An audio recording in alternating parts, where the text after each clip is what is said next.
Hi, I'm Brian. Welcome to Autogefuhl and a very wet border area between France and Germany, where we have come to show you the 6th generation of the new Opel Corsa.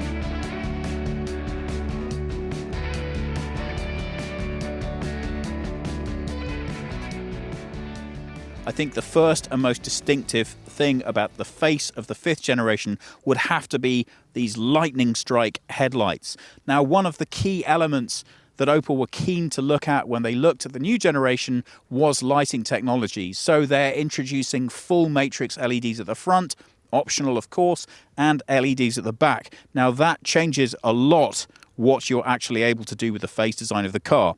And although we are heavily camouflaged up here, what you may just about be able to make out is that the lightning strike has gone, but in keeping with the brand design across other Opel lines, we now have this hockey puck lighting effect on the side.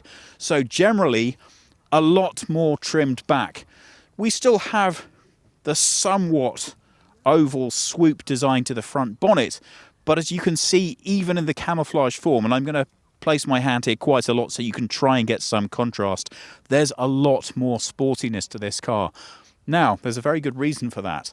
Although the overall exterior dimensions remain more or less unchanged from the predecessor, an awful lot has changed here. The wheelbase is now longer. That means that the front and rear overhangs are both significantly shorter.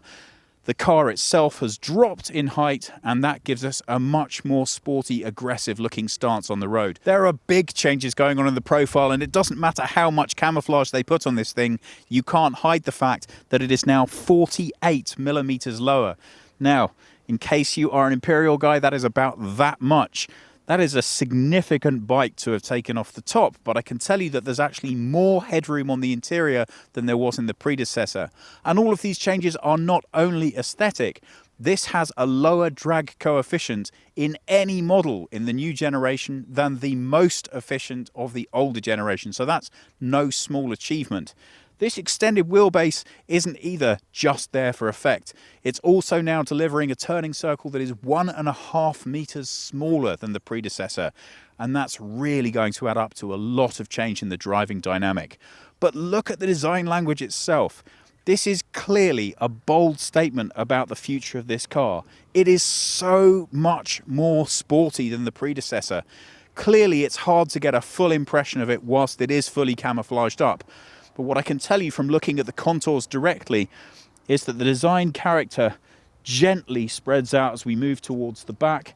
It accentuates here at the rear, which gives you a real sense of power at the back. Now, that's a new direction for a smaller car. They're wanting it to look athletic, dynamic, sporty, not words you would automatically associate with a small family vehicle. And look at this. Again, not something you would expect to standardly find on the rear of a smaller car. This is going to be available to come in 2 different sizes or configurations, but whichever one you go with, it's still going to be more efficient than the predecessor. This presents exactly the same way as so many other small cars have done for a very long time. This is more of a taste of something a little bit more sporty, aggressive and stylish. So you might well think, yeah, but look at the rake on that roof and that flat back. There is no way that you're going to be able to fit the same amount of boot space in one of those as you can in one of these. Well, thanks to the new chassis, I can tell you, this actually takes 24 more litres at 309 in the rear of this car. So not only does it look significantly better, but you can fit significantly more things in it. It's not only the load space that's improved in the car, it's also the load width. This boot is now 74 millimeters.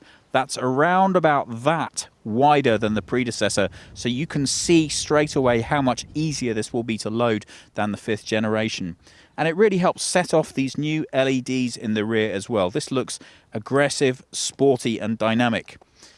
How are the driving instructors of the world going to feel about that? Well, I guess we'll have to wait to find out. Well, the engine lineup was important to Opel as well. So at launch, you're going to be able to buy these with a petrol or diesel engine. The petrols go from 75 to 130 horsepower, all 3-cylinder, and they're going to come either with a 6-speed manual or a brand new 8-speed automatic gearbox. If you want to go diesel, that's 100 horsepower, and it comes with the 6-speed manual. Now, later on, there will be a fully electric model, and although that's not available until the end of the year, you will be able to start placing your orders for it from June. How is the drive? Well, it's very difficult to explain how different this is to the predecessor, the 5th generation. I think the main significant change is that that car doesn't really feel particularly dynamic and sporty. From the moment you leave in this one, you really want to throw it into some corners and have some fun with it.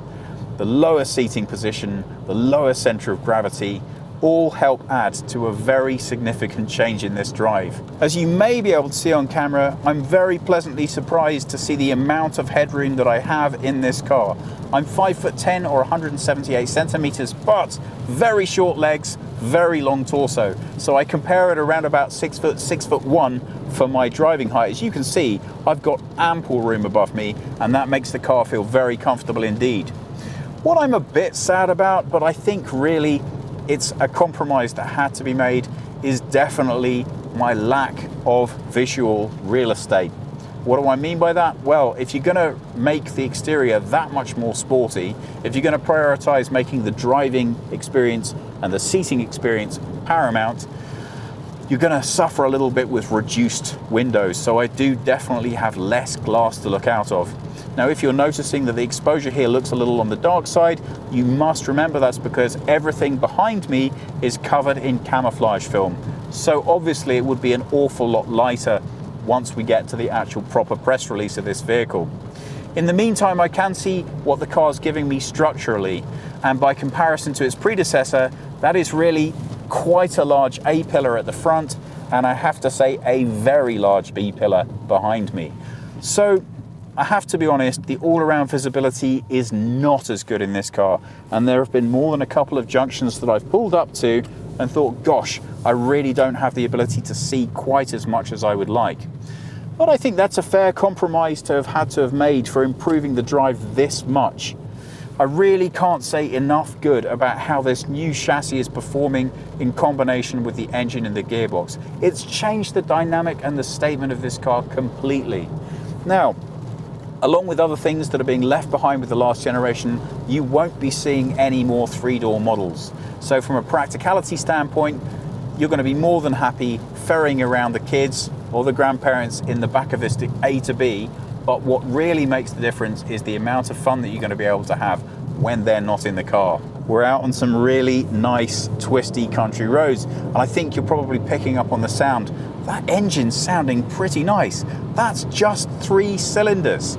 I can't think off the top of my head when I last heard a 3-cylinder engine that sounded as favourable to me as this does. Well, it's taking these roads in nicely in its stride, and there's nothing here that's causing it any challenge at all, but huge amounts of fun to be had. The roads are very wet, and I don't really know the surface that well, so I have a distinct feeling that I could be pushing this car a lot harder than I am, but always safety first. Still, what I am able to get is a distinct feeling of not only the fun, but also the potential handling of this car. It's great. You simply wouldn't want to do this in the 5th generation. You could, but I think you'd be spending a little bit less time smiling, a little bit more time looking nervous.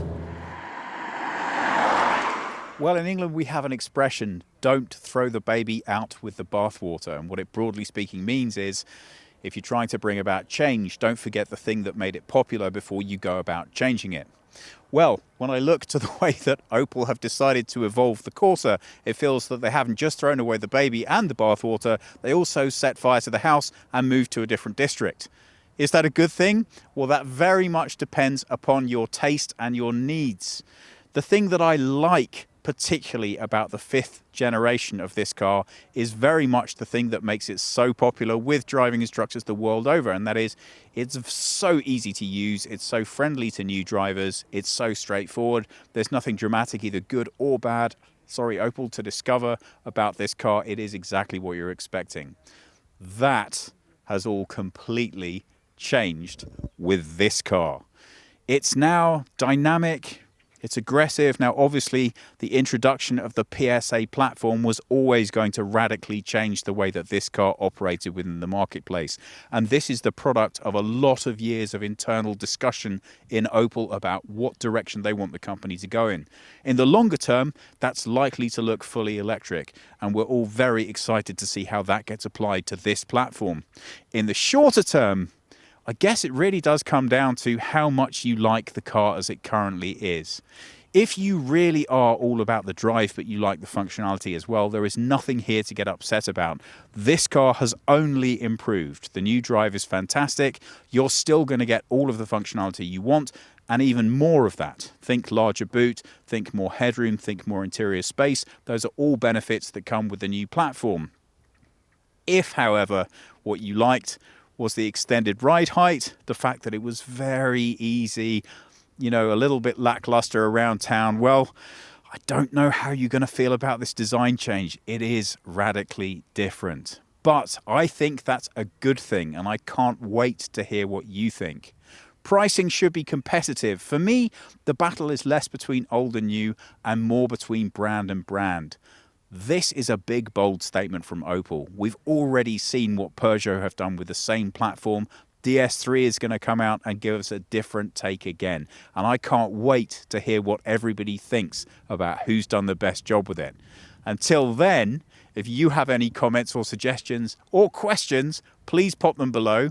We hope you've enjoyed watching, and we hope we'll see you again soon.